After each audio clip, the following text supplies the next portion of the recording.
હિમાલયના મિત્રો 2 થી 3 ક્વેશ્ચન એવા છે કે તમામ વિદ્યાર્થી મિત્રોને ગોથે ચડાવે છે, ટલ્લે ચડાવે છે, તો જોઈ લેજો. પહેલા આપણે એ જોઈ લે કે સાહેબ આ માઉન્ટ એવરેસ્ટ છે. ખાસ યાદ રાખજો કે હિમાલય છે તેનું સૌથી ઊંચું શિખર છે. હિમાલયનું પ્લસ વિશ્વનું સૌથી ઊંચું શિખર છે. બીજું એ કે કંચનજંગા નથી, કાંચનજંગા છે. તો એ સાહેબ છે ને એ સંપૂર્ણ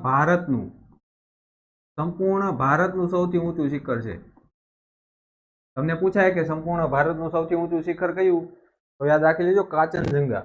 અને આ કેટુ તમારે યાદ રાખવાનું. કેટુ છે ભારતનું સૌથી ઊંચું શિખર છે. ભારતનું સૌથી ઊંચું શિખર તમને પૂછાય તો શું આવે છે? K2, ગોડવિન Austen.